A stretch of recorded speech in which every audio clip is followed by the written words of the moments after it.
friends, and welcome, and great to have you here. Another exciting excursion into broadcast excellence.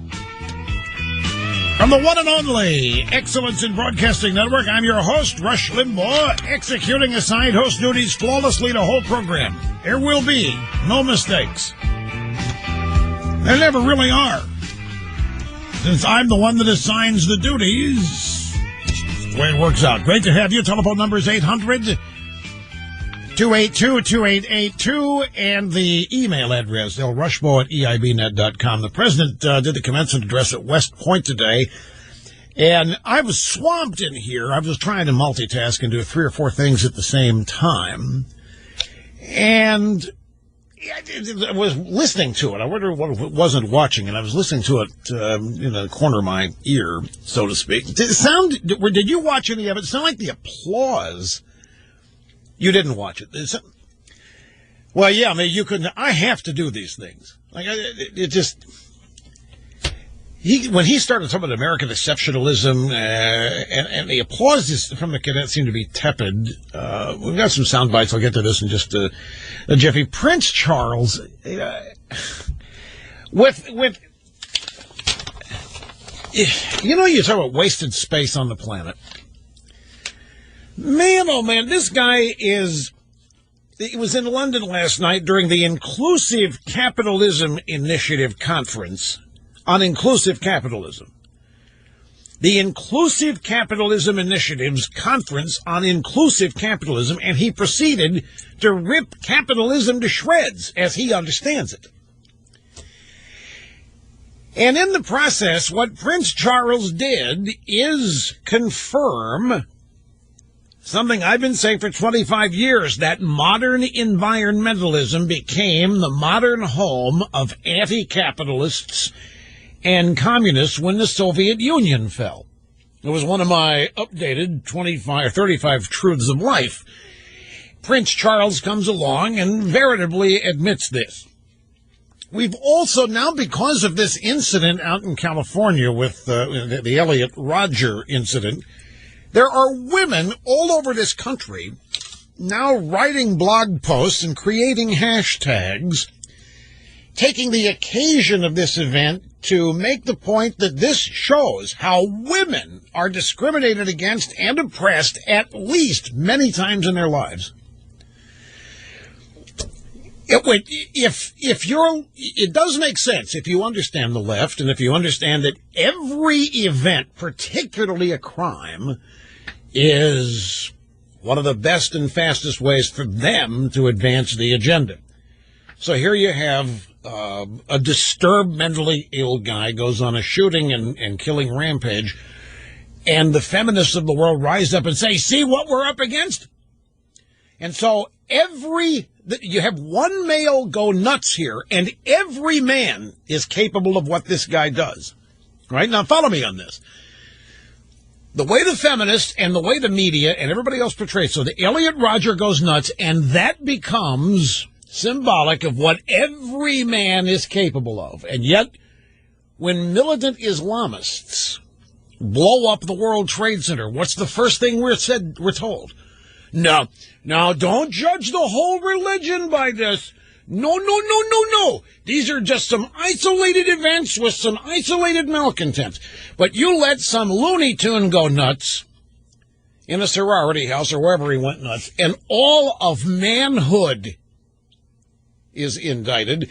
And that's what the militant feminazis, what? I don't know if I wasn't particularly crazy about it, but that's just in me. I just don't like watching myself on TV.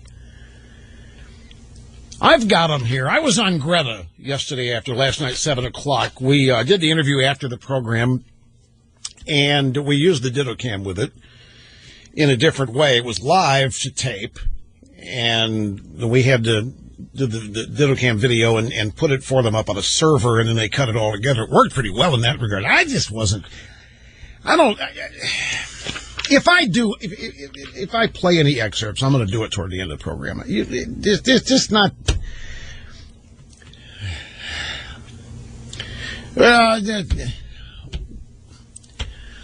What's been getting a lot of play? Oh, yeah, but there was... Yeah. Well, what I kind of did, it was kind of mean. It wasn't mean, but it was... I turned the tables on Greta. I started asking her questions. And eventually she said, look, I'm not the one answering here. So she said, what do you think? And I told her, I just think the problem, you can like Shinseki all you want, and you can think he's a great guy all you want, and you can praise his intent. He's not qualified. None of these people in this administration are qualified for anything they're doing. Not qualified to do health care, not qualified to do energy. They're not qualified to do, all right. See, you did this. I put it at the bottom of the audio soundbite roster stack. Because I've got this other stuff. I've got Prince Charles, and then I've got excerpts of Obama at West Point, and Fareed Zakaria GPS traveling around in the Google driverless car. What? I don't think people hear me every day. Why should I sit here and play sound bites of me?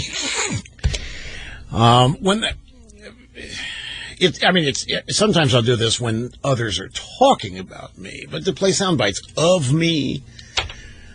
I didn't even know that they used any excerpts of that. Oh, they did? I didn't know. I don't know. I wasn't crazy about it, certainly. I didn't think it was one of my best. I kind of cringed, actually. Not that. Yeah, I know. Look. No, great. It looked great, and I know that that's really all that matters in TV. But I still can't say, yeah, that was a great appearance, man. I look good. That seems like selling out to me. But we've got... I think what's happening here with these feminists and trying to take this isolated incident and indict all of maledom. It's what they're doing. They're doing it with not just one or two of them. It's become the way, and women, it's this victimitis is just amazing. They're saying, see, this may not happen to us every day, but every woman will face this kind of threat or unwanted attention many times in her life. See what we're up against. See what we have to face. See what it's the modern incarnation of all men are predators and brutes. And you need to be afraid of them. And that is the meme.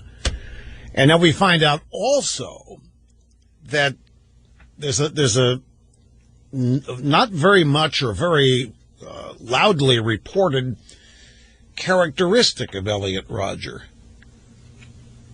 Dug deep into his whatever they're calling it, manifesto. Do you know what this guy was maybe primarily motivated by? This guy hated the rich. In fact, he wrote or put on his video, whatever, he spoke about how mad he was that his mother didn't marry into wealth. That was the biggest mistake, the biggest unfortunate thing that happened to him was that his mother did not marry into wealth, instead chose, I don't know, principle or whatever else he said. Now, who is it that's been ginning up class warfare, and who is it that's been ginning up hatred of the rich? By the way, can I make another observation?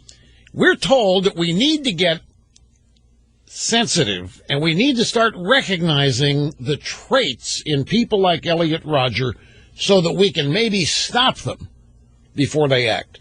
We've got to become more sensitive. We've got to see the signs. And then when we see the signs, we have to be willing to act on the signs that we are seeing, the telltale signs that we might be dealing with somebody unbalanced, capable of mass murder and violence, and we must take steps as a society and as a culture to stop this. Well, I'm going to tell you somebody we need to keep a sharp eye on. If this, again, this is what the left is telling us. And I think somebody needs to put Harry Reid in a safe and secure place. This obsession that he has with the Koch brothers very much scares me. This irrationality that Harry Reid has with the Koch brother. Koch brothers responsible for global warming. Koch brothers responsible for everything wrong in politics. Koch brothers The man has the Koch brothers on. This man, Harry Reid, hates and resents the Koch brothers every bit as much as Elliot Rodger hated women. I see the signs.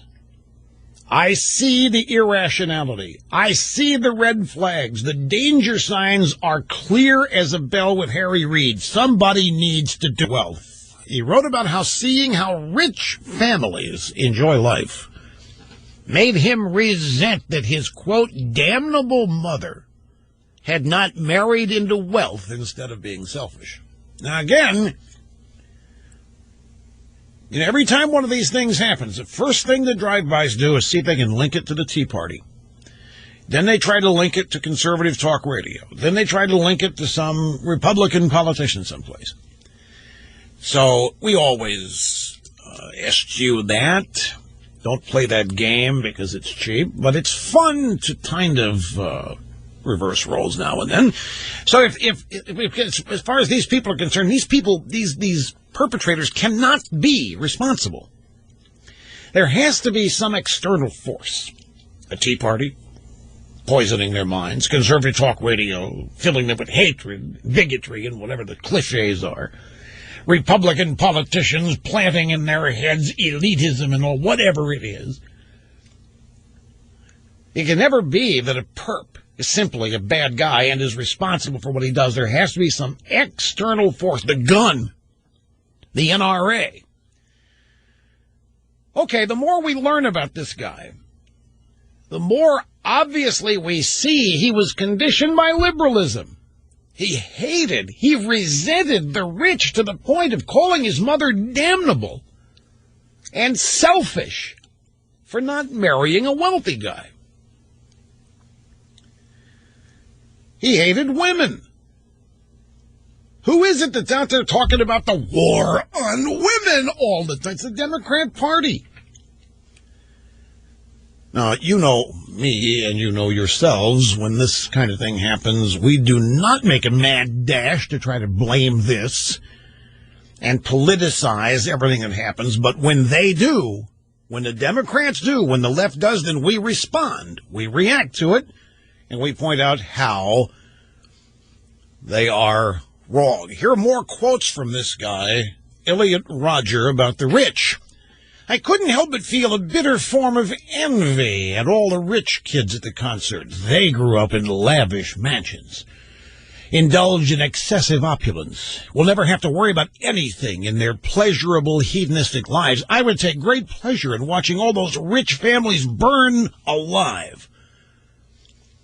Looking at all of them really drilled into my mind the importance of wealth. Wealth, one of the most important defining factors of self-worth and superiority.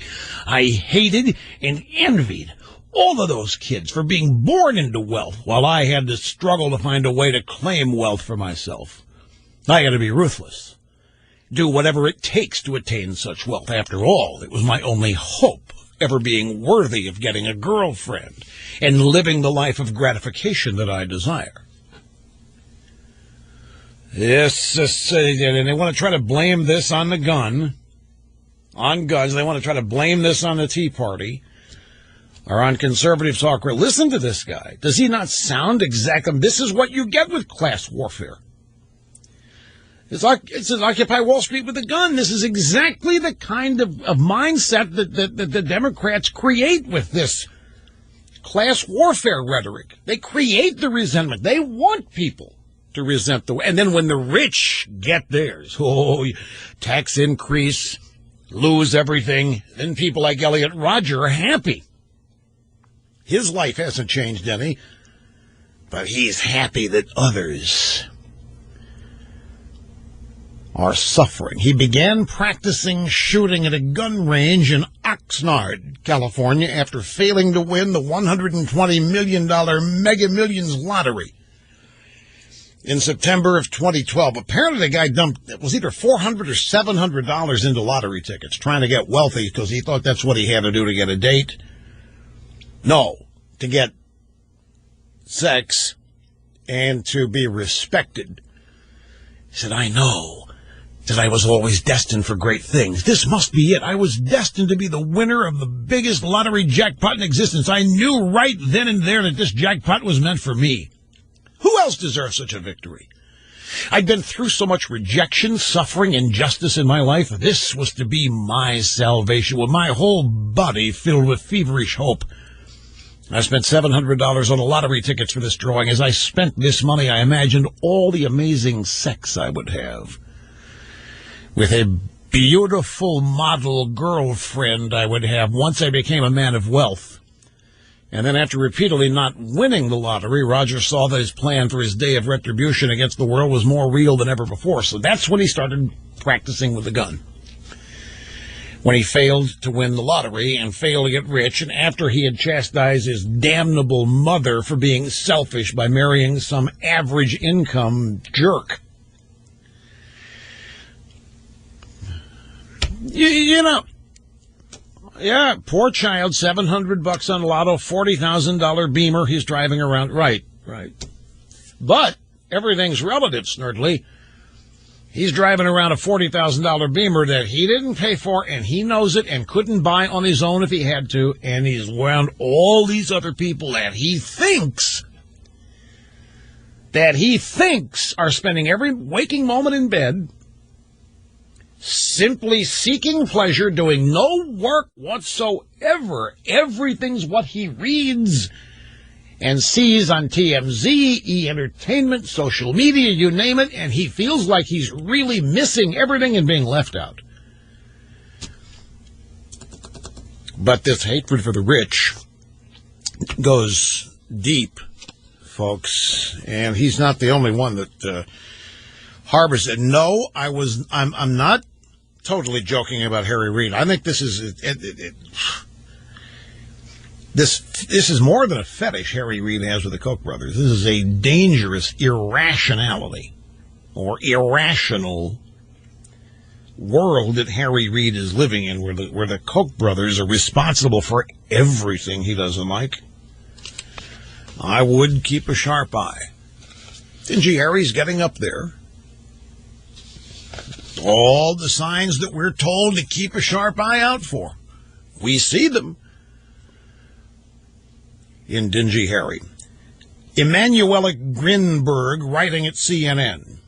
Why yes, all women took off on Twitter. A new hashtag. Yes, all women. That hashtag. Why that took off. She says, no, not all men channel frustration over romantic rejection into a killing spree, but yes, all women experience harassment, discrimination, or worse at some point in their lives.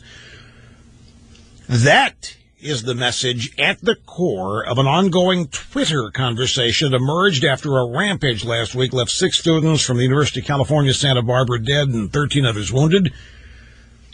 His comments inspired Twitter users to tweet the hashtag #YesAllWomen. They shared examples of what, quote, women must fear even if not all men engage in those behaviors, according to the person believed to have created the hashtag on Saturday. Not all men practice violence against women, but all women live with the threat of male violence every single day all over the world. That's a tweet by some woman. Is another one. The hashtag is a response to the not all men defense that is sometimes used to deflect feminist arguments. It spread quickly on Twitter, zeroing in on the subtle and explicit signals that a woman's worth is based on her availability to men. And by Tuesday morning, the hashtag #YesAllWomen had been tweeted more than 1 million times, and now nobody remembers the Bring Back Our Girls hashtag. That's kind of vanished into the ether. And now it's #YesAllWomen. Face brutality, sexual harassment, discrimination. Every day. Not from every man, but all women. Face it. Every day. Well, I don't know if it's going to be annual, but the first White House summit on concussions in sports is tomorrow at the White House. There'll be 200 concussion experts, including Roger Goodell, the commissioner of the National Football League. I wonder if they will talk about the inevitable concussion Michael Sam is going to get someday. It's a fait accompli, right? Everybody playing in the NFL gets a concussion now. The only question is how many, and will they be recognized? And, of course, President Obama said he wouldn't let his son play in the NFL today. And then after saying that, applauded Michael Sam and actually sent him a congratulatory note or phone call, whatever, after he was drafted by the St. Louis Rams. So a concussion summit. Now, you know as well as I do, this is a deflection. It's designed to show compassion, concern, caring, doing something about it. When in fact nothing will be done. There will be literally nothing useful that comes out of this thing. It's just it's a circle.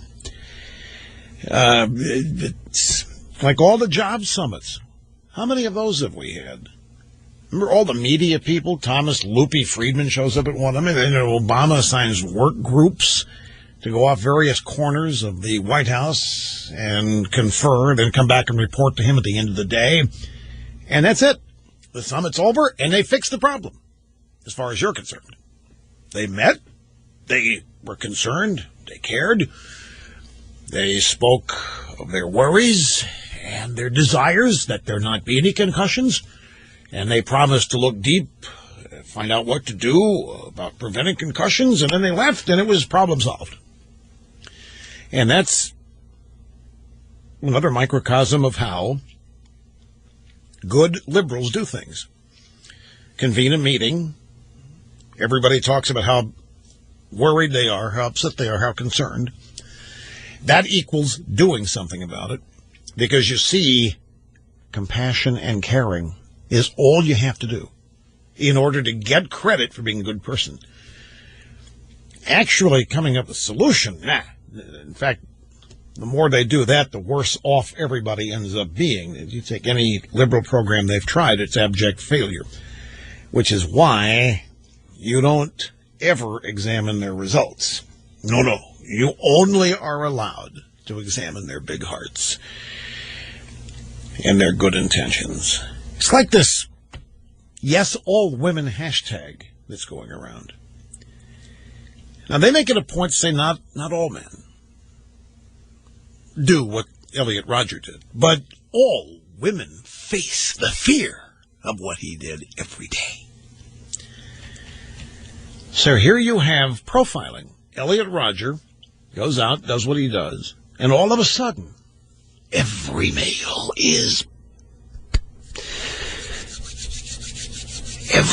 potentially capable of this kind of thing. Yet, when militant Islamists engage in jihad and terrorism, what are we told? No, do not judge all Muslims. Do not judge all of Islam. These are rogue, random acts. These are not events typical of this great religion. But when an Elliot Rodger goes nuts, this is something every woman faces. The fear of exactly this. Something every woman faces every day in her life. And, of course, where do these women turn for safety? Well, by definition, they can't turn to men. Men are the threat. So they turn to Obama. They turn to government. Government will protect them. Government will shield them from the evil that lurks around them each and every day. They can't be comforted by men. That just won't work, because men are the threat. Now, good liberal men, Alan Alda and Shinseki, John Kerry, they're not capable of this kind of thing. So they are allowed to be protectors. So we have that going on. We've got the fact that this guy hated the rich, and perhaps as motivated by that as anything else, Michelle Obama is making a full-fledged move now, taking over whatever food children eat in this country, and there's some people that are fighting back on it. There's some people that are there's a backlash against Michelle and her efforts here. But I want to get, before we get back to your phone calls, I want to get to Prince Charles and move into Obama at West Point today at the commencement address, because a well-known drive-by media specialist was not pleased. Christiane Amanpour regretfully pointed out that this speech by Obama today was not something commensurate with superpower status. And of course it isn't, because Obama is not comfortable with the United States being a superpower. He doesn't like that at all, because we never really were a legitimate superpower. We may have been one, but it was unjust and immoral the way we got there. And we didn't use our superpower status for good and for justice and equality.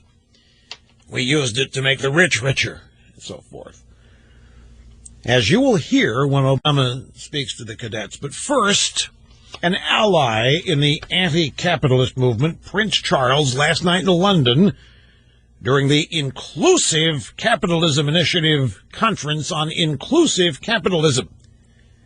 We have two sound bites from the Prince of Wales. Here's the first. The primary purpose of capitalism should surely be to serve the wider long-term interests and concerns of humanity rather than the other way round. So critically, it would require the incorporation of environmental externalities. We would have to account properly for carbon dioxide emissions, the use of water and fertilizer, the pollution we produce, and the biodiversity we lose. All of these would have to be comprehensively considered in our economic and national decision-making, because inclusive capitalism cannot be truly inclusive if our dependence on natural capital, the economic invisibility of nature, is not also included in our calculation. Well, that's a bunch of gobbledygook. Do you want me to try to explain this to you? Or is it standalone entertaining by itself? It is. Ike obviously thinks that he knows more than anybody else, smarter than anybody in the room, and he's making absolutely no sense. And at the bottom line, really doesn't know what he's talking about. He's trying to dress up just total, unabridged socialism and make it sound like it's erudite and intellectual and very exclusive and very elite.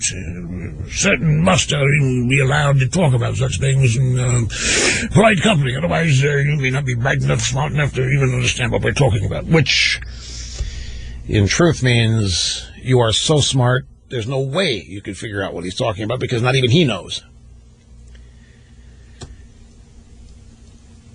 The primary purpose of capitalism should surely be to serve the wider long-term interests and concerns of humanity, rather than the other way around. What other way around? What? First thing that struck me, the primary purpose of capitalism should surely...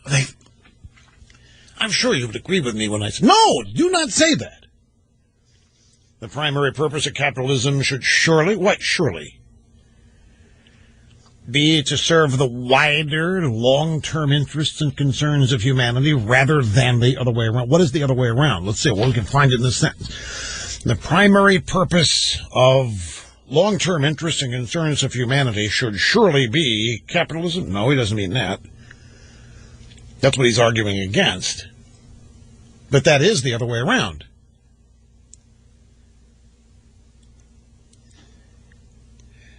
The primary purpose of capitalism should truly be to serve the wider long-term interest. Oh, you mean rather than the shorter? That's the shorter term interests and concerns is the other way around? All right. So critically, it would require the incorporation of environmental externalities. See, at that point, you're supposed to be so dazzled by what he's talking about. You hopelessly can't understand it, but you are going to think the guy knows what he's talking about. Look, in a nutshell, Prince Charles here is calling for an end to capitalism as we know it in order to save the planet from global warming. What he's trying to say here, and just doesn't want to say it point blank, is that he thinks capitalism is destroying the world. Where is there any capitalism in the world today? What is destroying the planet? If you want to accept the premise the planet's being destroyed, how are we going to define that? Well, he's talking about environmentally. Okay, you go to any totalitarian, socialist, fascist, communist country, and you're going to find more pollution per capita than you would ever hope to find in a free market capitalist society. By definition, that is inarguable. Besides the United States, where does where does this full-fledged capitalism take place? Well, you might want to say it's not Europe, and you can throw Australia in it, well, maybe South Africa, used to be Hong Kong, but the United States is pretty much it. And so what does that mean? The United States is destroying the world, see? The United States is destroying the planet. The United States, because the only problem with the world is the unequal distribution of capitalism. That's the real problem. But to somebody like Prince Charles, the problem is the unequal distribution of resources. Well, to me, it's the unequal distribution of capitalism. What economic system has produced the world's greatest, biggest, freest superpower? I mean, I resent having to even ask this question. I sort of resent having to even point it out, but such is the state of education today that's necessary. I'm not attacking Prince Charles. I am defending. I was minding my own business today. I was doing what I do every day. I was doing show prep. Prince Charles was not even on my mind. The royal family, which happens to be the biggest welfare case in the UK, by the way. The royal family is the biggest welfare case in the UK. Of course he's going to like socialism. All monarchs do. It's how they survive. But now Prince Charles out there attacking capitalism as the root of all evil in the world, and I'm not just going to sit idly by when I know it to be false. And so I remembered it was vaguely in the deep, dark crevices of my fertile gray matter. I remembered something about Prince Charles and tampons. But I couldn't quite make the connection, because I don't think about that every day either. So I went to my trusty computer and I searched it and I found out what I was remembering. It's a Daily Mail story, UK Daily Mail, on February 28th, 2008. And it was during the inquest into the death of Princess Diana, and it was discovered during this inquest that the residence of Prince Charles and Camilla Parker Bowles had been bugged. Doesn't matter by who, it is what was learned. Details of the tampering emerged during a secret investigation into the recording of Charles' highly intimate late-night mobile phone conversation with Camilla in 1989. A transcript of the call was made public in 1992, weeks after news had broken about the Squidgygate tapes involving Diana and James Gilby. It caused huge embarrassment to the royal family as it included details of how the prince had told his lover that he wanted to be her tampon. Prince Charles, who ripped capitalism to shreds, blamed it for the evils of the world last night, was overheard telling Camilla Parker Bowles that he wanted to be her tampon. That was a compliment. That was that was supposed to be a sign of how deep was his love and commitment for Camilla Parker Bowles, that he dreamed of being her tampon. Not panties, not tampon. This is the guy running around ripping capitalism, blaming it for global warming. And here is the second soundbite we have at the Inclusive Capitalism Initiative Conference on Inclusive Capitalism. Prince Charles, the Prince of Wales, pretty much admitting here what I observed 25 years ago. We stand at a pivotal moment in history. Either we continue along the path we seem collectively determined to follow, apparently at the mercy of those who so vociferously and aggressively deny that our current operating model has any effect upon dangerously accelerating climate change, which I fear will bring us to our own destruction, or we could choose to act now before it is finally too late, using all of the power and influence that each of you can bring to bear to create an inclusive, sustainable, and resilient society. Pivotal moment in history that we continue along the path we seem collectively determined to follow, apparently at the mercy of those who receive it. Again, it's more gobbledygook. But we must all, before it's too late, it's always before it's too late and time is running out, the power and influence that each of us can bring to create an inclusive, sustainable, resilient society. Just a way of describing statism, totalitarianism, you name it. All audience expectations every day. It's great to have you with us. And telephone number is 800-282-2882. The email address, lrushbo@eibnet.com. The drive-bys, the Democrat Party, the Republican establishment salivating, excited and happy over their belief that the Tea Party is no more. The Tea Party is gone. The Tea Party has been vanquished. And what they really mean by that is that they think they've finally ended the day where conservative Republicans / Tea Party nominate wackos in primaries who will then go on to lose. However, Democrat pollster Doug Schoen is saying that the Tea Party ain't dead, quote, unquote. Huge victories by Tea Party-backed Republicans in the top two runoff contests in Texas on Tuesday proved, quote, the Tea Party ain't dead, said Doug Schoen. This is a clear, unambiguous sign that activist conservatives in the Republican Party have a strong position that is not going away. It's a very clear sign that reports of the demise of the Tea Party are grossly exaggerated. He said these are blowout landslides, and the Republican establishment needs to take heed. Julie Turner, president, Texas Patriots PAC, told Newsmax, we're just delighted with tonight's results. It was a huge Tea Party win. Tea Party-backed Republicans won Texas's top two races on Tuesday.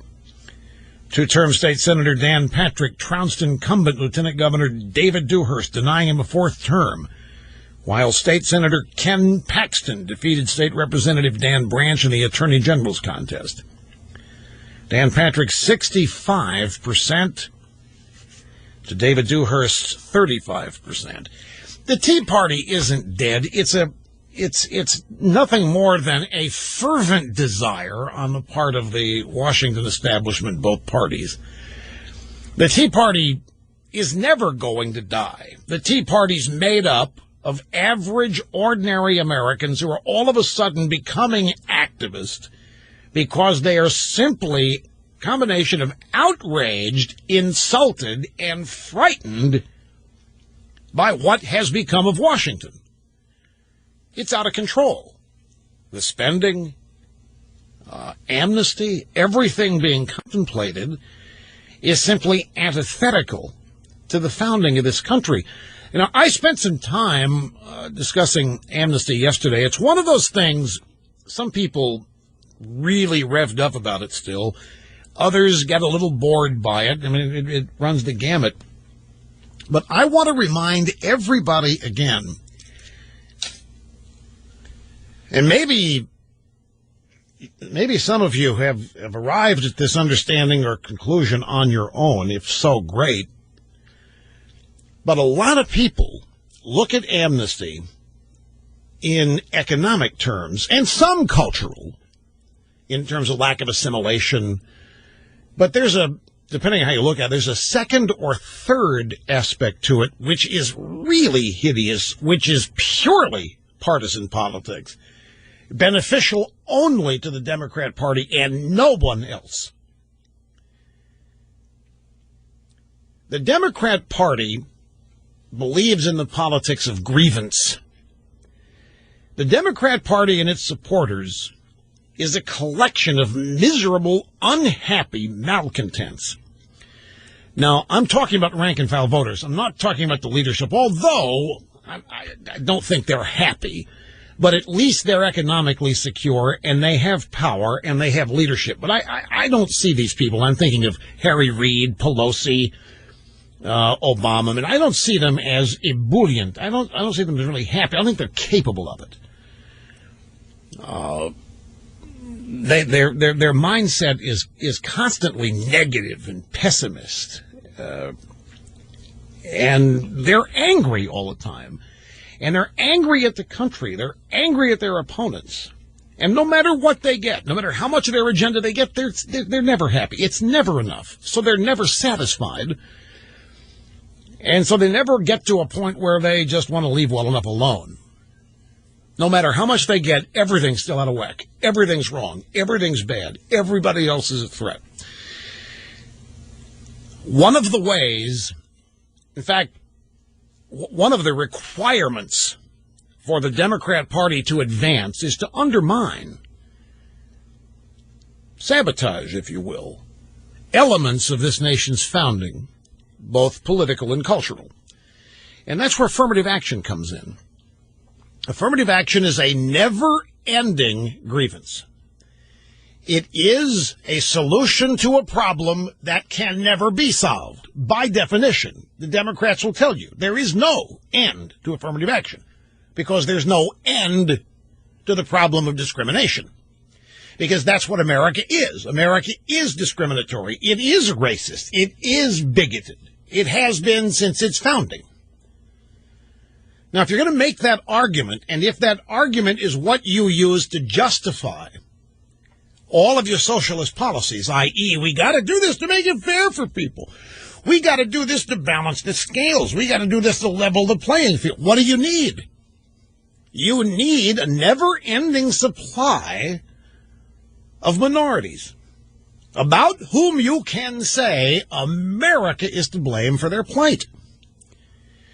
So in addition to cheap labor, and in addition to unregistered Democrats who come into the country and become voting Democrats after a while, in addition to those two characteristics, what Amnesty and a never-ending flow of poor,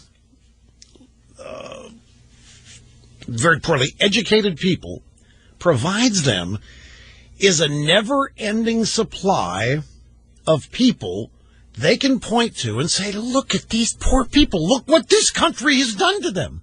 Or, look how this country is discriminating against them. It is a way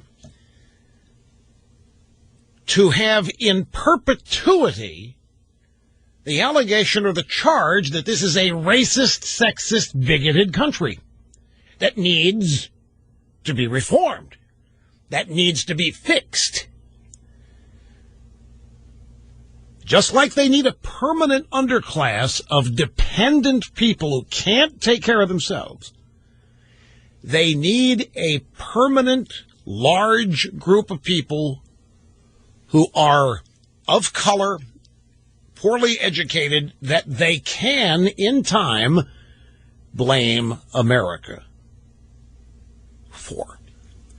which allows them to continue in perpetuity their policies that undermine the whole premise of the founding of this country.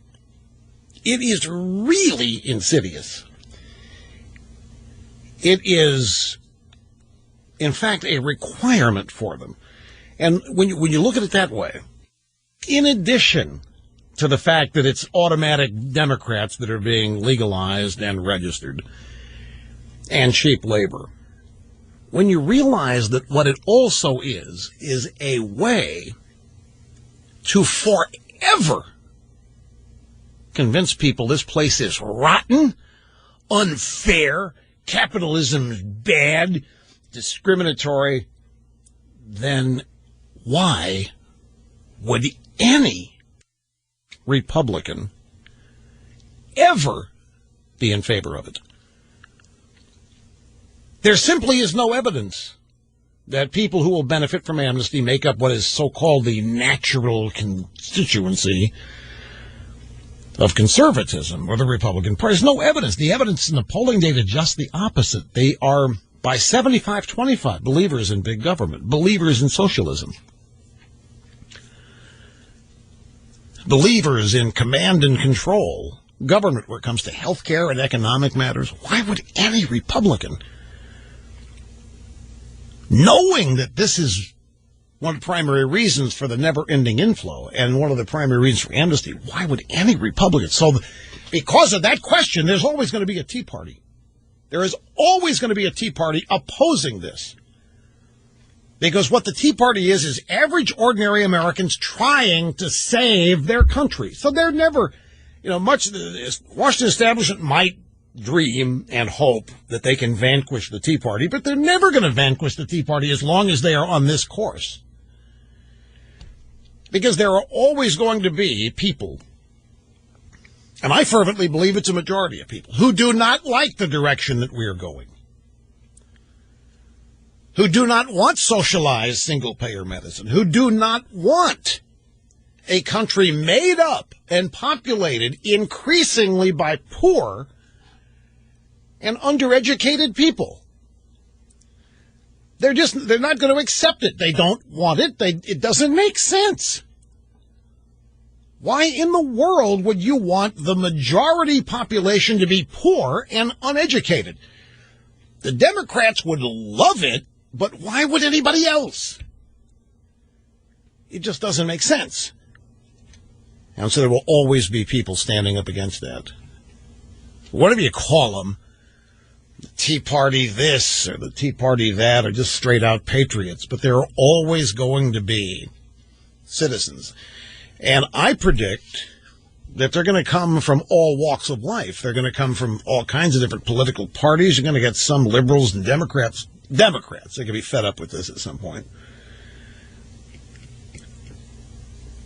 They're trying to stereotype who the Tea Party is, and they will fail at that.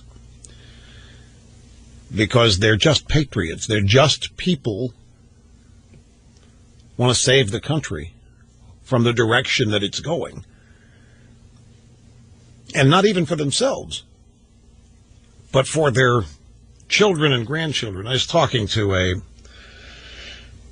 guy recently, and I love to ask people for short versions of their life history. Particularly people who have achieved a lot, very successful. Ask them where they started. It's amazing. It's amazing how common the story is. The elements of the story are pretty common. Came from nothing. Parents really didn't have grandiose visions because they had come from the Depression and World War II, and those two things beat them down. Their definition of success, like my father, when I quit radio, went to work for the baseball team, he was finally happy, thought I'd finally made a good decision. And he told me, if you stay there 40 years, you could become a vice president and get a company car. That was nirvana.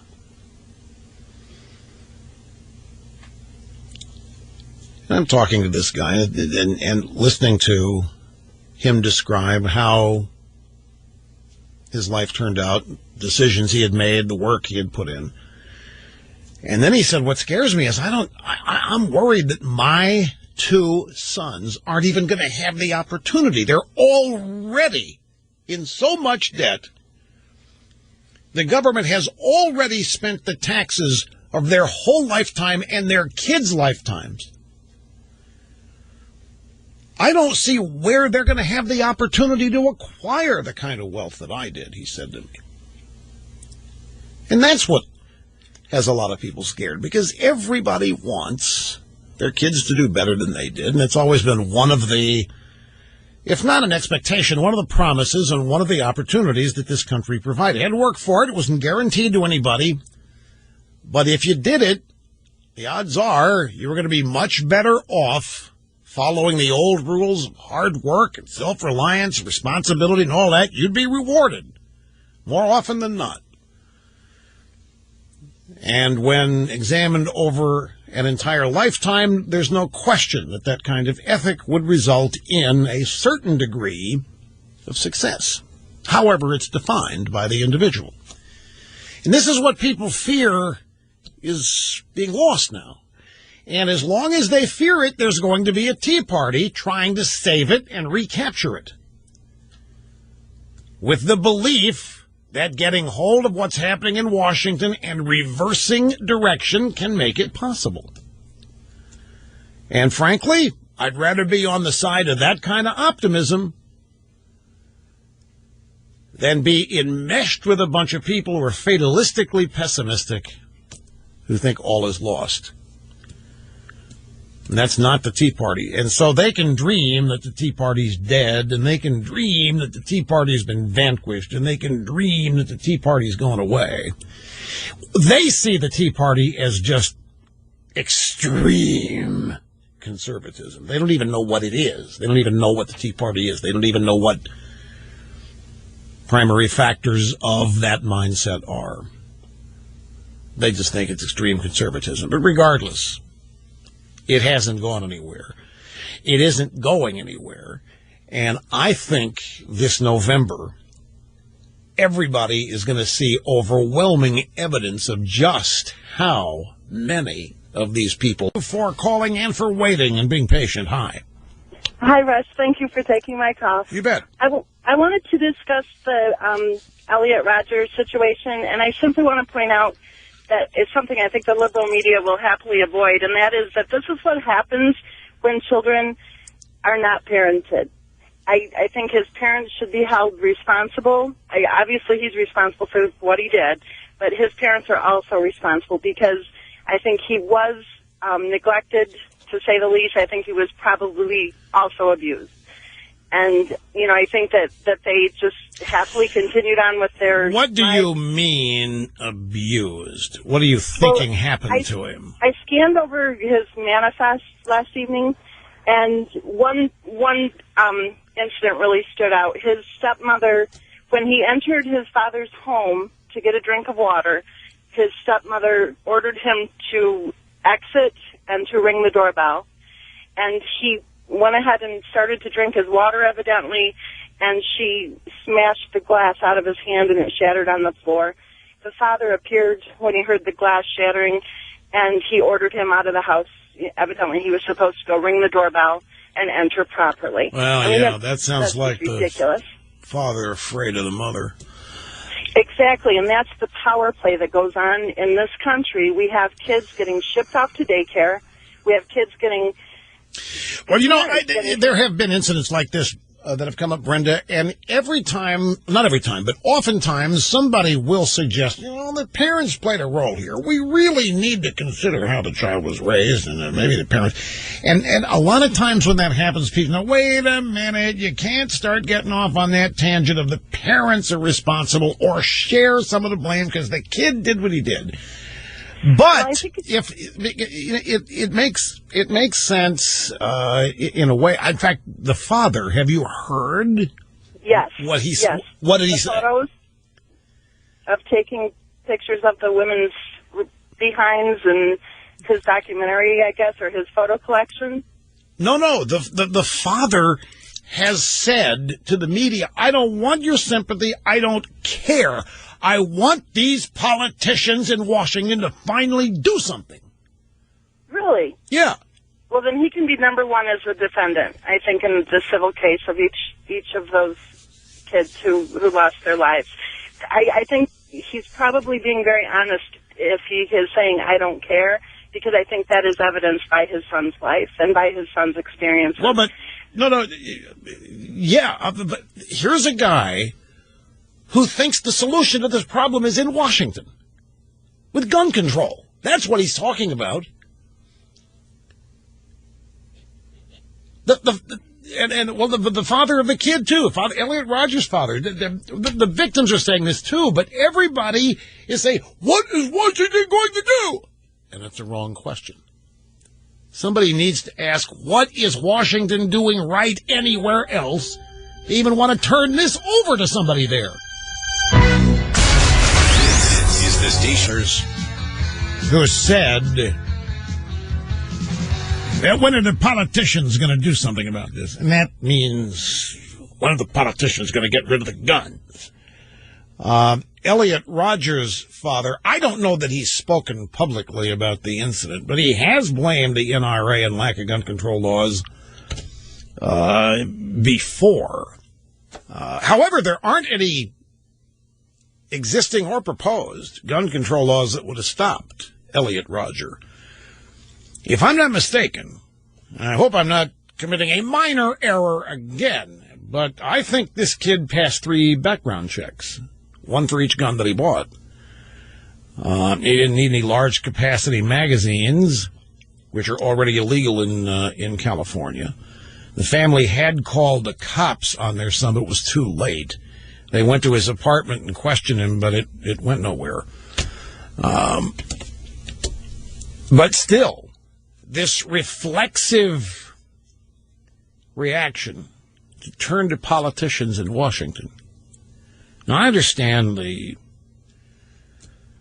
utter emptiness, sadness, rage, anger, and why that parents in a situation like this have. And I guess I understand human nature and wanting to turn to the source of all authority. But it isn't me. When is the government going to... It's just the opposite. I don't view... there's nothing in my life I want to turn over to them that they can do better than I can do myself, other than the U.S. military. And, of course, I don't want to build my own roads and stuff like that, obviously. But I'm talking about just turning over the personal aspects of life and, having some central authority that you think is going to end sadness or can deal with it. And let's face it, folks, it is a creeping problem. We got dingbats calling 911 when McDonald's doesn't have any McNuggets. And some of them think they're calling Washington. It's an amazing thing. Here's Dave in Indianapolis. Hi, Dave. Glad you called, sir. Welcome to the EIB Network. Hi. Rush, it's a real pleasure to talk to you. Thank you for taking my call. I think I've got a thread that will run through the entirety of what you've been talking about since the start of the show. Multiple issues. Okay.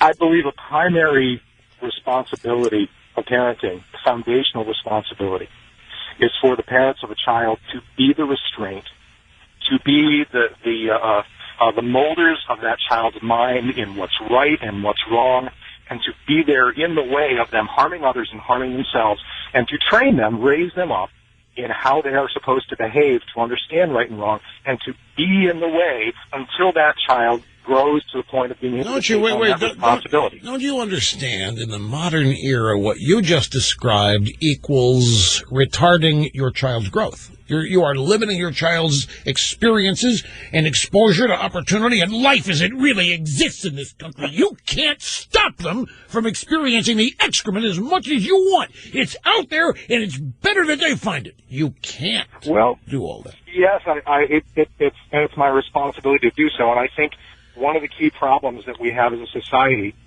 is the undermining and the destruction and the emasculation of males the destruction of the family, and in particular targeting the father in the proper role the father is supposed to have. I'm not suggesting that a child cannot turn out correctly. If there are problems with the family, I understand completely that those happen.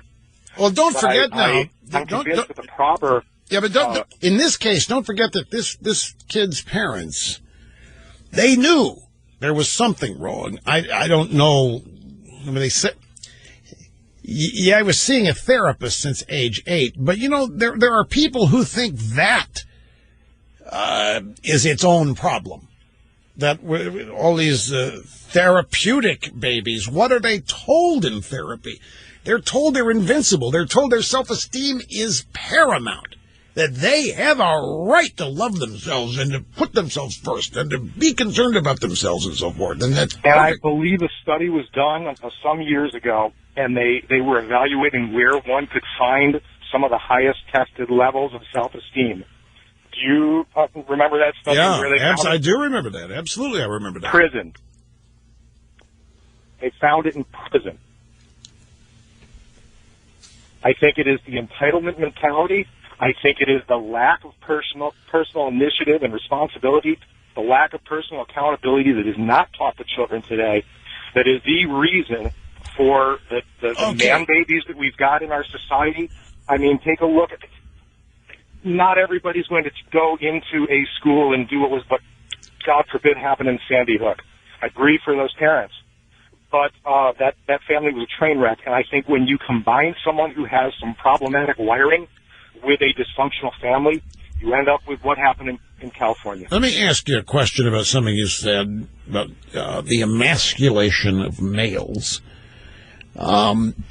because there are a lot of people who would think you're onto something there. One of the tenets of modern era feminism, which you trace back to the early 70s, is that men are predators, that men are beasts, and look at the hashtags on Twitter today. Not all men are like this guy, they say, but women face this threat from men every day of their lives. And it is a Twitter hashtag. It already has 1 million whatevers, and it's growing. And so I would say that is a huge problem, and it is a symptom. And I think the root cause goes back to men, the emasculation of them, and the lack of teaching boundaries and proper treatment of women and proper respect for women from their father and mother. Well, perhaps. Look, a lot of people agree with you. I, for example, got a little story that I found of all places. I found on one of my tech blogs yesterday. Listen to this. Study finds lonely women use Facebook all the time.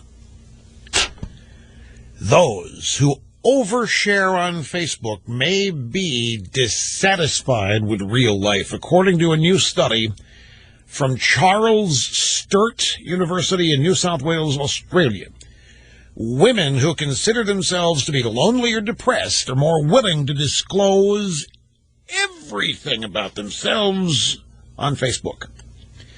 The study was titled Self-Disclosure on Facebook Among Female Users and Its Relationship to Feelings of Loneliness.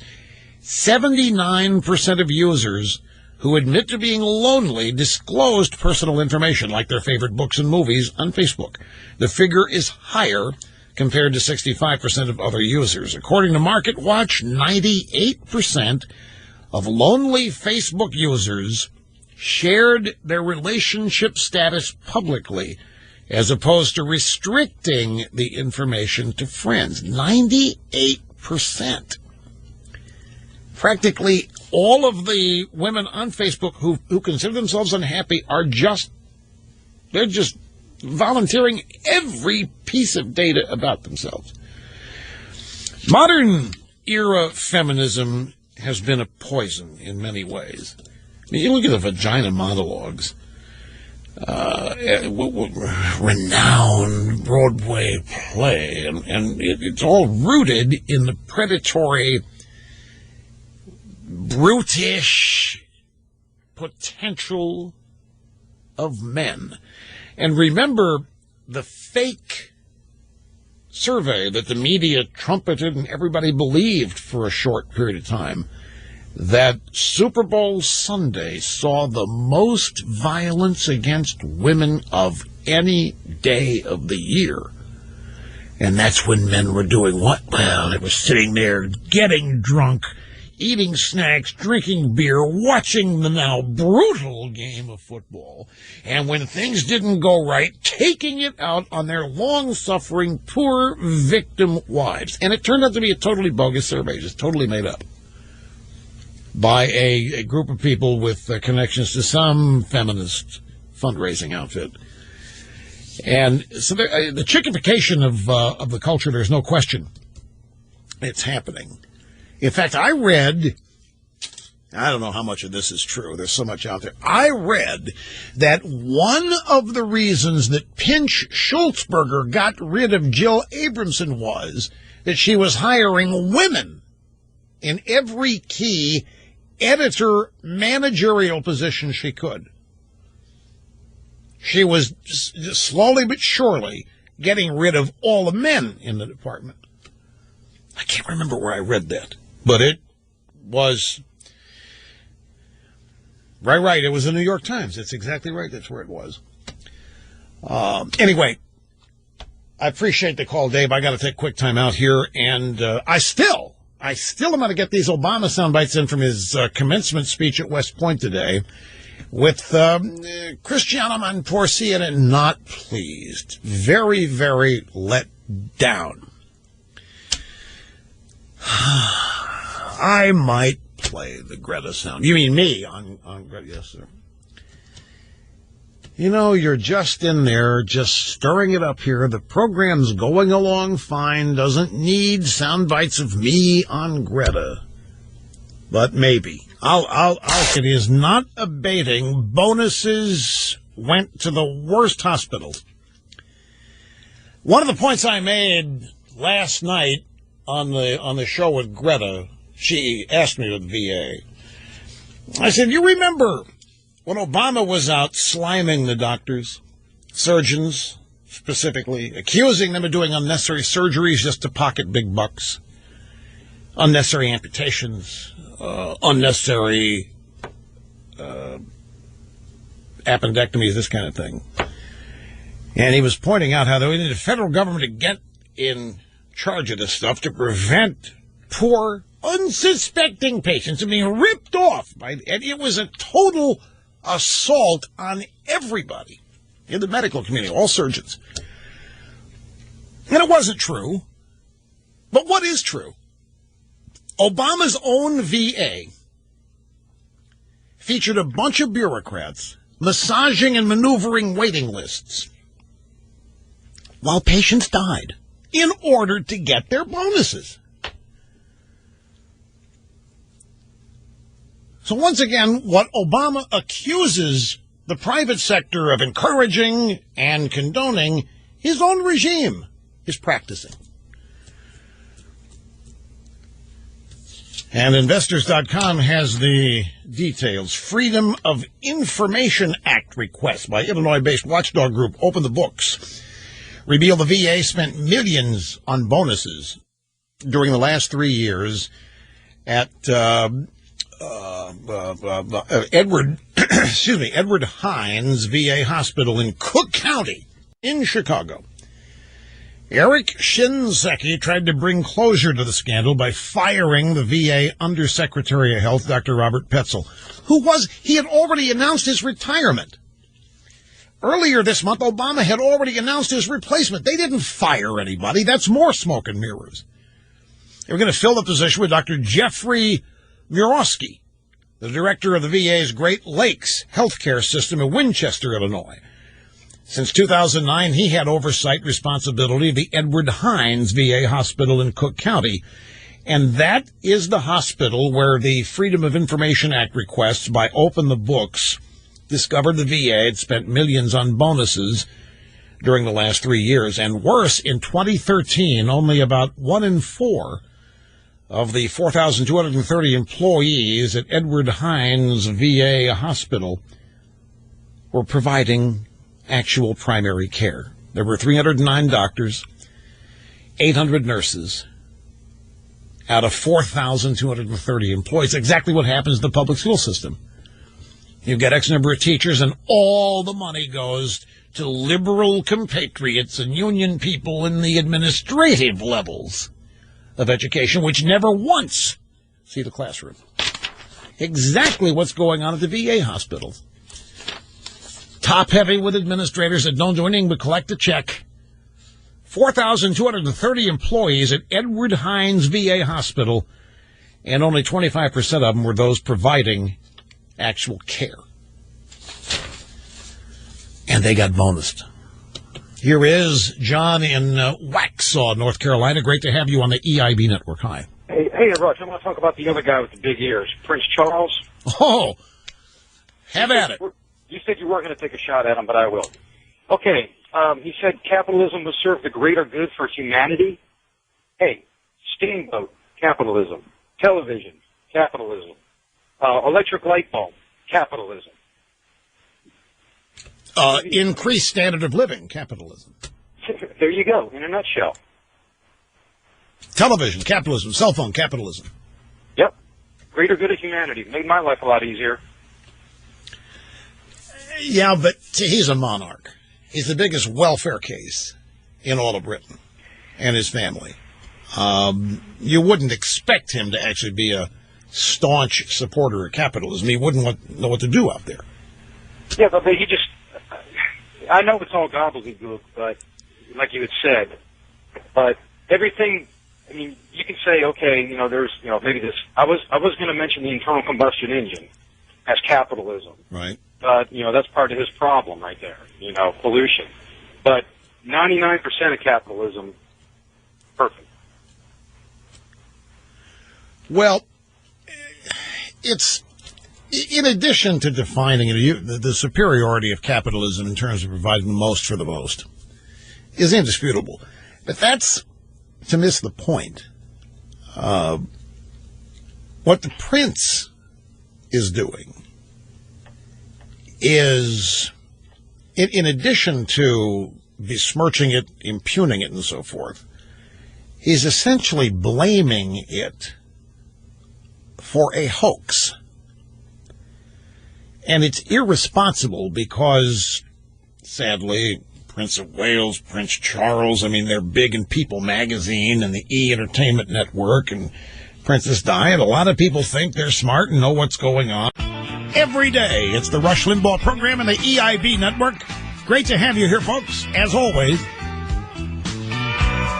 Another big, exciting broadcast hour remains. 800-282-2882 if you want to be on the program.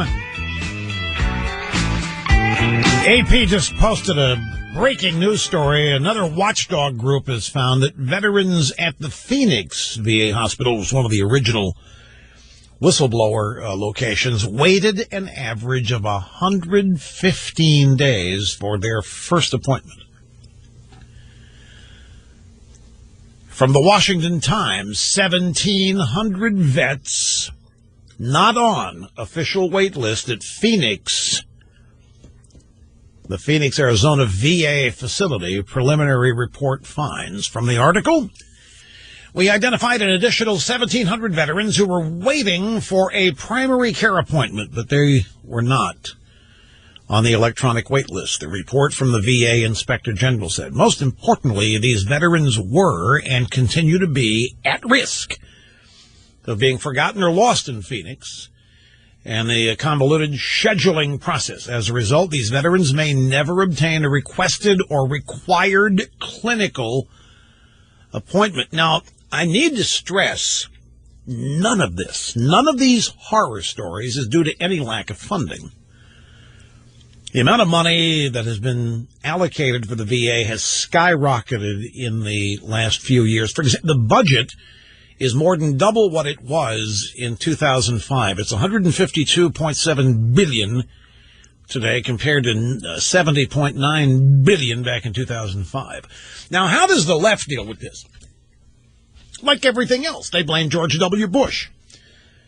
Pelosi's out there saying, well, we fought 2 wars that were unnecessary. We didn't have to fight these 2 wars, and we sent these brave soldiers out, and they've become maimed and injured and disfigured and wounded and harmed, and if it weren't for Bush, we wouldn't have these pressures and so forth and so on.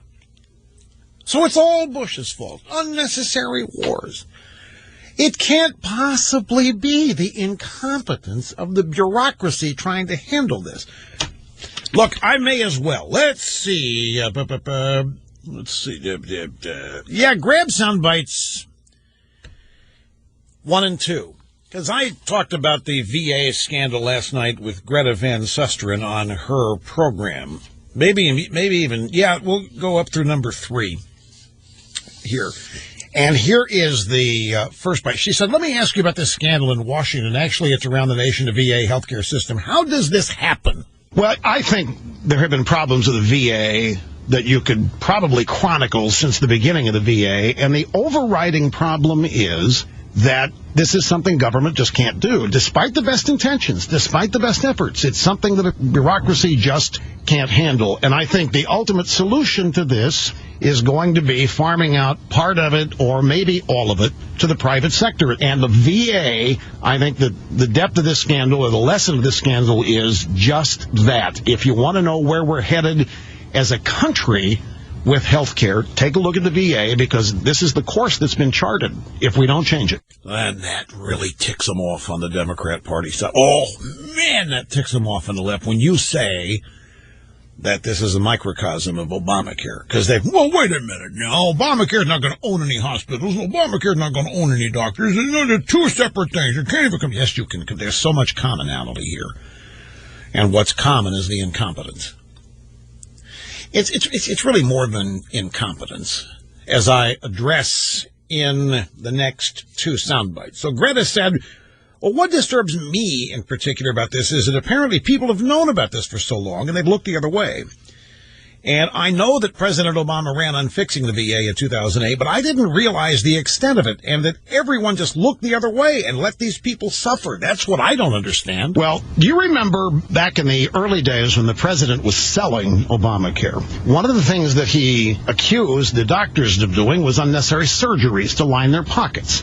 He talked about doctors doing unnecessary amputations, unnecessary tonsillectomies, because they could earn a lot of money. He really insulted them and really blasphemed them as an industry and said, we've got to get a hold of that, get a handle on it. Look at what's happened here. That's the exact thing that happened.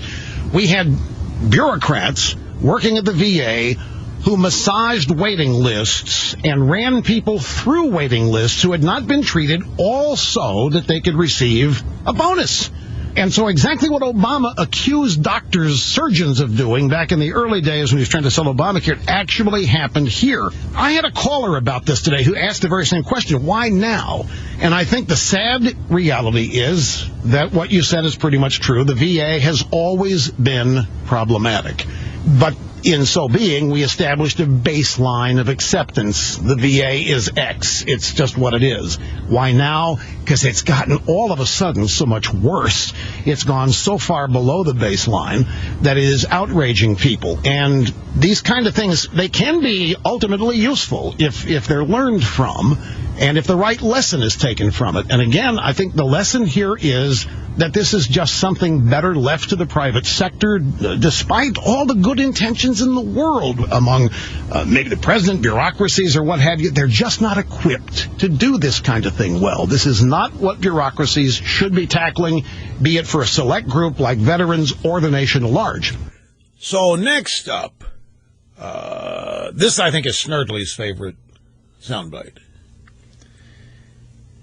Greta Van Susteren said, well, somebody knew that somebody else was cooking the books, so somebody at that level knew and didn't say anything. It's General Shinseki's obligation to know what's going on and then to report to the president so the president can make some decisions. I don't even get the sense that anyone was even talking about this horrible calamity that's going on so that we can even fix it. Why do you think that is?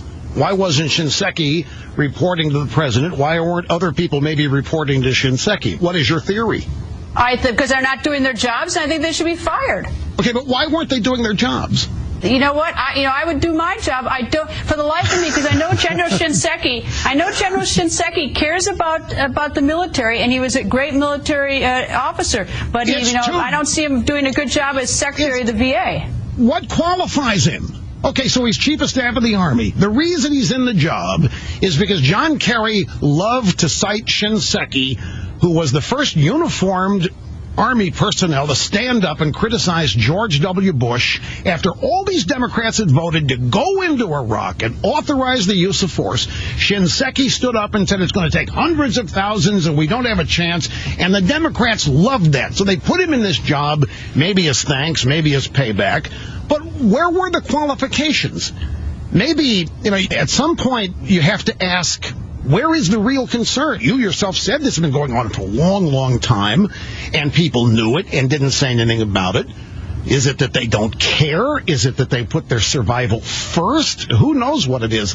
But the bottom line is, you can ask why all day. If you have the courage to come up with the truth when you ask why, the answer is they're not qualified. They're not qualified to run Obamacare. They're not qualified to run energy. They're not qualified to run the economy. They don't have anybody that knows what they're doing in anything, Greta. Everything here is smoke and mirrors. That pretty much sums it up. What is Obama really qualified to do? And he won the election, so yeah, he's got the office. What is he qualified for? What is he really qualified to do? We've never even seen his college transcripts. Okay, so he's a lawyer. We know that when he went to the private sector, he hated it. He considered himself a spy in enemy territory. By his own hand, he wrote that. Shinseki. Okay, so he's Chief of Staff of the Army, and you heard Greta say, I know he cares about the military. Well, a lot of people care about a lot of things that they can't do. But see, I made mention they edited some of this, and one of the points that I made here is that, see, Greta, we're not supposed to analyze the results. That's the mistake you're making. We're supposed to stop at saying they care. Period. They're good people. They care. Well, what good is that if they're not qualified to do what they're doing? And by any measure, there's nobody in charge here of the VA that has the slightest idea how to work this right. And again, it isn't a funding problem. Their budget has doubled from what it was back in 2005. Okay, so that's that. Satisfied the requirement, satisfied the demand of the staff to play some sound bites of me on Greta. I also talked about, she asked me about winning the Author of the Year, Children's Choice Book Awards, and I talked about that and how meaningful that was. And you heard me describe the event the day after, and talk about these books. They're just so much fun, interactive. Time travel adventures. Got a talking horse that can travel anywhere in American history, takes the reader right to the seminal events in American history as they are happening. These are not lectures, recitations of facts and figures. These are exciting time travel stories written for the 10 to 13 age group, but as I am learning, all ages are enjoying the Adventures of Rush Revere series. So we've got two books in the top 5 now on the Children's New York Times list.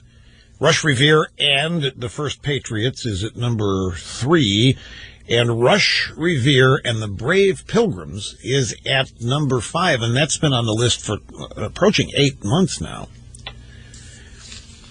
2 books in the top 5 of that list is that's gratifying. So I talked to her a little bit about that as well, and promised her that I would come back. Now, brief time out. When we get back, it's on to West Point and Obama's commencement address there, preceded by some pre-analysis of Obama's speech by Fareed Zakaria, GPS, from inside the new Google driverless car that gets by with GPS.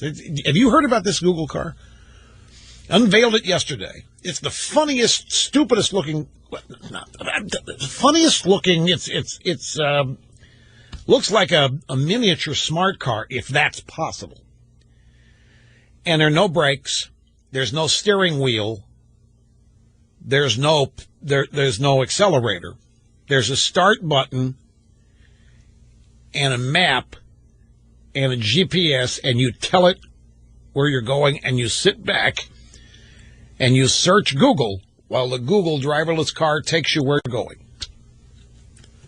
Unveiled. Yeah, top speed's 25 miles an hour. Well, I mean, that's because when you hit a pedestrian, you won't kill him. Be bold this Father's Day and give your dad a subscription. You're waiting on Obama's speech to the cadets, but I want to get to the audio sound bites first. We're going to start here with Reid Zakaria, GPS. That is the name of his show, by the way, on CNN. Reid Zakaria, GPS, Global Positioning Satellite, which I guess helps Reid know where he is when he's doing the show. And he clearly lives in a fantasy world. In the tank, totally, for Obama. He was on Newsroom this morning with Carol Costello on CNN. Did you hear what you want to talk about a faux pas? Yesterday, I believe it was, Carol Costello, who used to be the reporter assigned to stalk this program at CNN, and they gave her the anchorette job. She was talking about Michelle Obama's school lunch nutrition, anti-obesity, Washington's going to force kids to eat right program. And she said that Michelle Obama signed this into law. And Michelle Obama can't sign anything into law. Well, no, you know what? Come on, she just misspoke. She knows that Michelle Obama doesn't sign anything into law. She knows that only Obama can sign things into law. And being generous, yeah, that because, you know, sometimes I misspeak, and everybody knows what I meant to say. They still can't wait to correct me because I'm not wrong very much. So when they think I've made a mistake, I mean, you would not believe. We know what you're wrong. It's you said, and it's this. And I knew it, and they know I knew it. I don't really ever get anything wrong. I just misspeak. And so, and in her case, I'll tell you, here's what I'm going to be generous. She knows that, but I'll tell you what makes her make that mistake. She wouldn't be bothered if Michelle Obama could sign something into law, is the point. Doesn't matter. Michelle, Barack, the Obamas are in charge. And that's what's great. She wouldn't be bothered if she found out that Michelle all of a sudden could sign laws. Or sign legislation into law. Anyway, she spoke with Reid Zakaria, GPS, in the Google driverless car. No brakes, no steering wheel, sounds just like the Obama administration. And she said, Reid, I'm going to put you on the spot right away. This is before Obama's commencement speech to the cadets.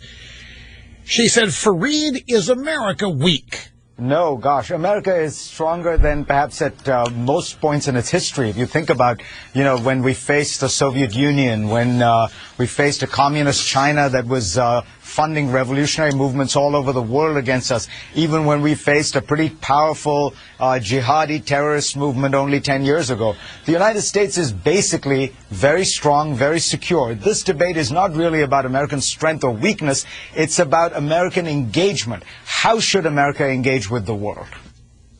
Right. Okay, so, of course, America is stronger than perhaps at most points in history. Think about the face of the Soviet Union, communist China, basically very strong, very secure. The debate is not really about America's strength or weakness, about American engagement. How should America engage with the world? We are perceived as weak. And they say in politics, perception is reality.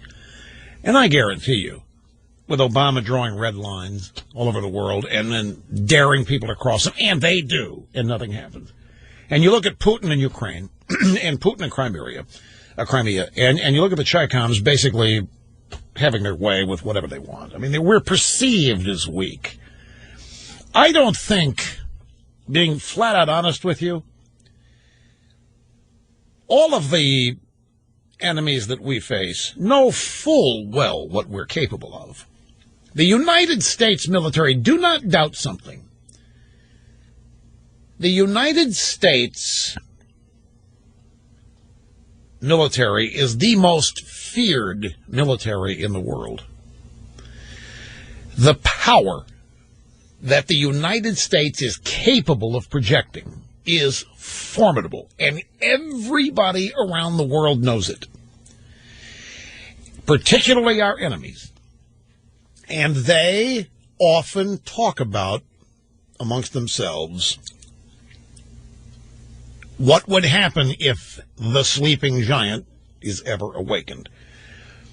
The truth of the matter is now that our enemies are not afraid. They are fully aware, but they perceive the United States to be weak because it's clear. I mean, they've met the president. They've dealt with him. They know full well that this is a president who's not comfortable projecting the power the United States military has. They know full well that his threats are just words. They're just empty. I mean, what about the other day? We State Department with an emergency flash urging every American to get out of Libya. We're running away from places. So the perception is that right now is the time to move on us. EIB Network for Reid Zakaria. Yeah, we say we faced a communist China funding revolutionary movements all over the world against us, even when we faced a pretty powerful jihadi terrorist movement only 10 years ago. So I guess we don't face Islamic terrorism anymore, according to Reid Zakaria, GPS.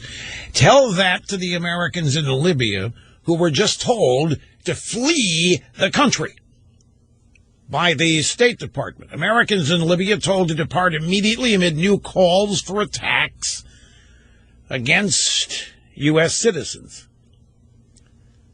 What difference does it make anymore why we have to leave? That ought to be the title of Hillary's new book. Everybody talking about a new book. Big whoop. The blue stain would be a good working title. What difference does it make anyway? Or what difference does it make now? So,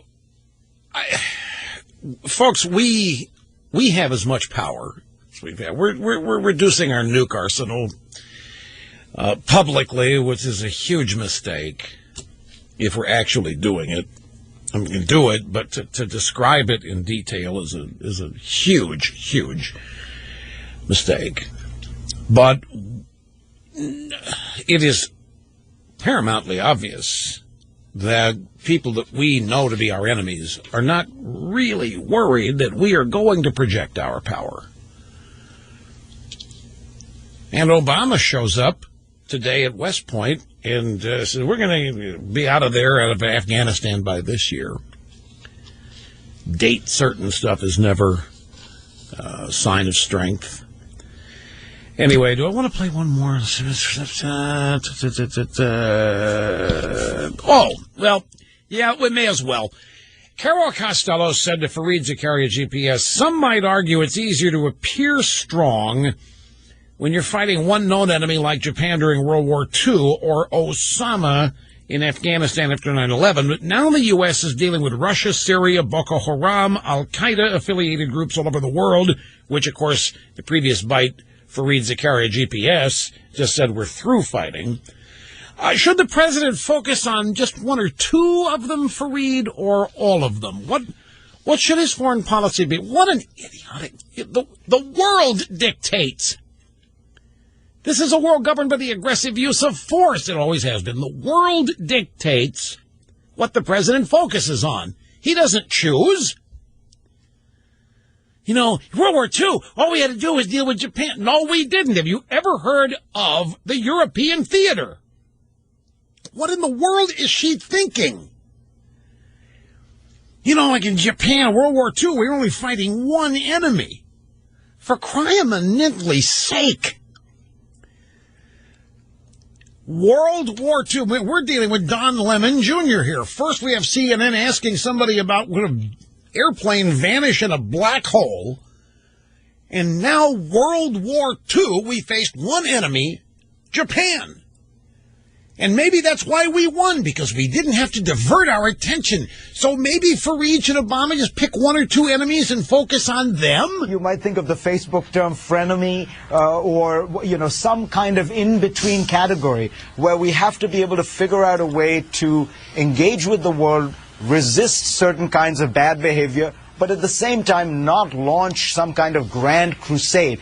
I think the president's frustration comes from the fact that the critics seem to be saying, you're not doing enough, you're weak, you're giving in, when I think his feeling is, well, I'm doing lots of things that are deeply engaged and take a lot of time, energy, and effort.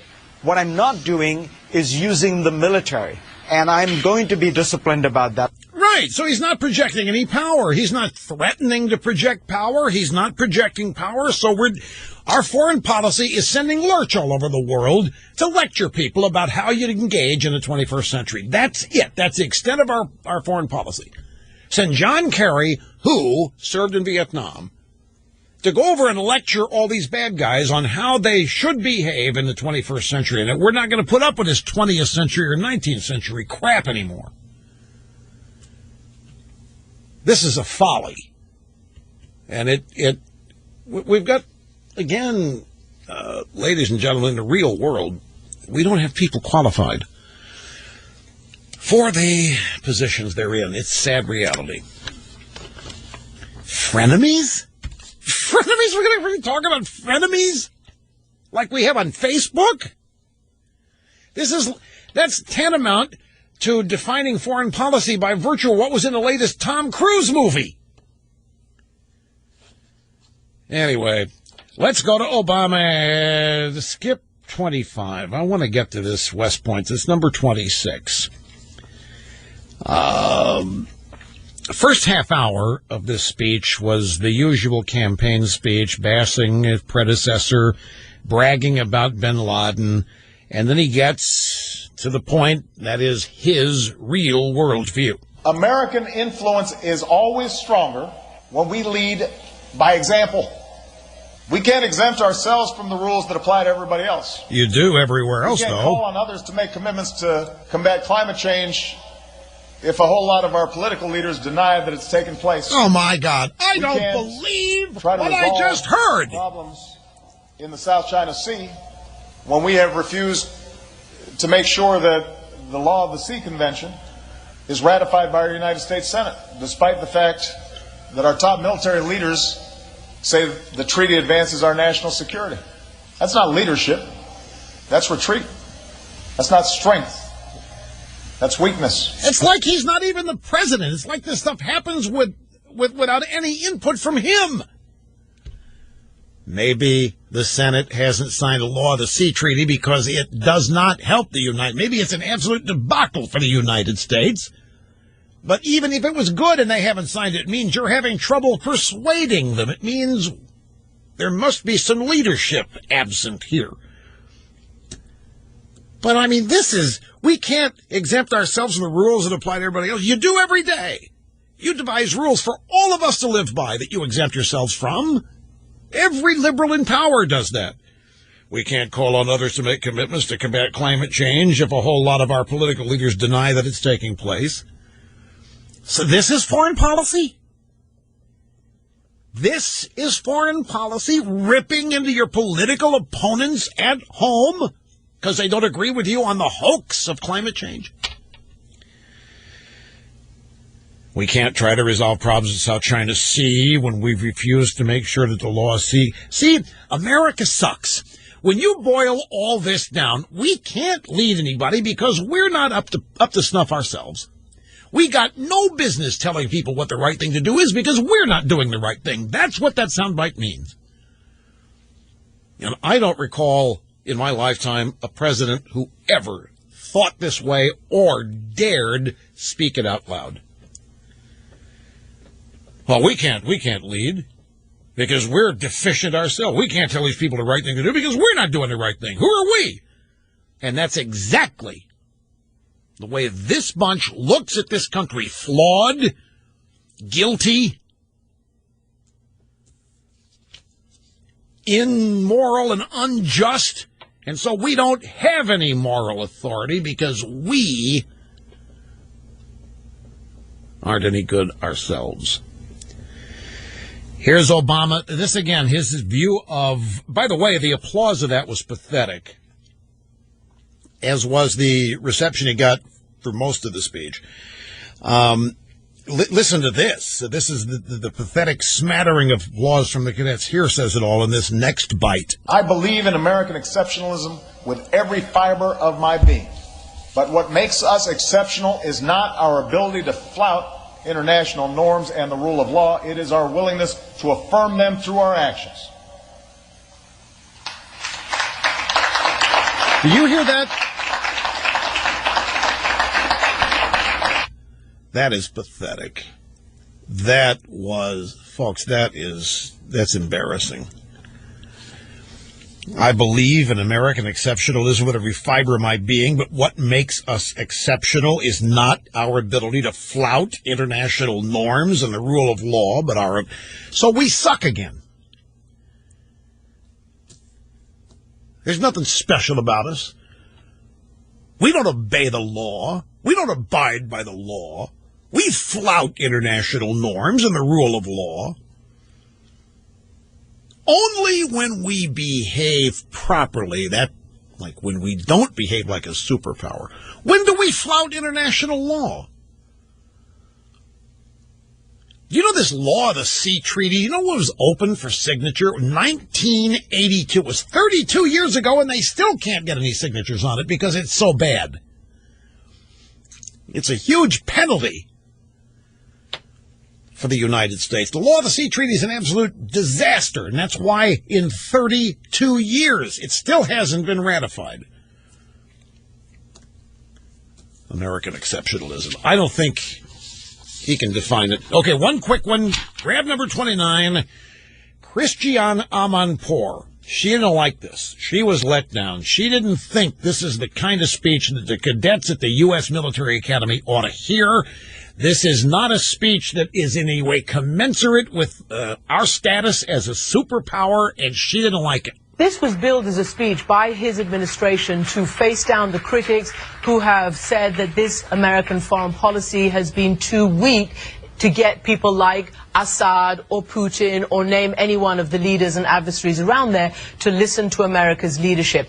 This, though, was not a muscular speech, a robust speech that would assuage those critics, nor was it a muscular speech commensurate with America's superpower throw weight. Exactly right. There was no indication that we are willing to project our power in our own self-interests or for freedom or for anything else that we used to stand for. She's pretty much saying it's a wuss speech. And I clearly can tell you she was let down. She was expecting. These people have no idea who this guy is. They still don't know who he really is. Wuss speech at West Point. It's embarrassing, folks. It really, truly is to me. The wonder of Rush will continue on the EIB network. This is my home. News 95.7 and AM 1290 WHIO. Protecting your most valuable data, family photos, videos, is crucial. Ask anyone who's lost everything on their computer. We rely on iDrive Online Backup to safely and securely back up our data automatically with full confidence that iDrive is industry best. iDrive is easy to use and affordable using military-grade encryption that is key to safeguarding your data. iDrive plans start at just $5 a month. Sign up. I don't think that Obama has a problem with this country. You need to listen to that speech again. It is, and it's here he is, the president, POTUS, commander-in-chief, speaking at West Point, and it's the Limbaugh theorem. He's speaking as though he's not even the president. That all these other people are up screwing around, and that's why things are all messed up. Just amazing. It's really stunning. to me that we've actually elected somebody that has how many grievances? I mean, I know we have people with grievances out there. That we've elected one is what's stunning. Miranda, her late husband, jointly owned a metal fabrication business in the Midwest. It's a good business, supported both of them and their children, along with dozens of others who made their careers at this company, employing some 50 people. And when the late husband was alive, the business did very well, but after he passed away, some things slipped through the cracks, and one of them was the payroll taxes every company has to set aside and pay the federal government. This company amassed a $1 million tax liability, and that's when Miranda heard from the IRS. Everybody involved relied on Miranda. The employees, their families, her family too. She attempted to explain that to the IRS. I got people depending on me here. They had every intention of seizing the money of the company from the bank account, as well as intercepting incoming customer payments, satisfy what they owed. So she called Tax Defense Partners. And I can't deal with these people. I need help. Tax Defense Partners immediately stopped the IRS seizure procedures. They used a technique within the law that allows a taxpayer to get organized. Then they contacted the IRS, and they told them they were on the case and quickly file every back tax filing, get them up to 100% full filing compliance, so that the facts could be put on the table to negotiate with. The IRS didn't want to accept any kind of payment plan, but instead they wanted to force the business to sell so that they could collect the $1 million that was owed from the sale of the machinery. Instead, Tax Defense Partners proved that the company could make the payments, and the sale and collection efforts were averted. Tax Defense Partners saved this company that did, in fact, owe the IRS $1 million. If you owe $10,000 or more to the IRS, if you're behind in your filings, you call Tax Defense Partners today, 1-866-829-3333. 866-TAX-DEFENSE, or go to taxdefensepartners.com. Ron in Manassas, Virginia, I wanted to get to you. I know you've been waiting, and I appreciate that. Hi. Hey, thanks, Rush. Really appreciate getting on. And I was listening to the current commander-in-chief talk to the young new lieutenants there at the academy. And I'm a retired Army lieutenant colonel, 26 years. And it was sickening to see the commander-in-chief. It really gives you a glimpse into his disdain and lack of understanding of the military. He's sitting here telling these young guys that just finished 4 years of intense training that, oh, I'm going to take care of you. You're the first class I'm not going to send to Afghanistan or Iraq. And what do you think these guys are thinking? That's what they're training for. And here, this guy is standing up there saying, I'm going to take care of you. I've got good intentions for you. You know, you good Boy Scouts, I'll just send you over here and let you say at Fort Bragg. You know, that's a good point. He said that in a way. He wanted accolades and appreciation. He told them they're the first graduating class not going to be sent to Iraq or Afghanistan, as though that is some sort of great progress. And I don't know how many of them actually want to go, but you're right, they've trained for it, and they want to put it to use and so forth. It's just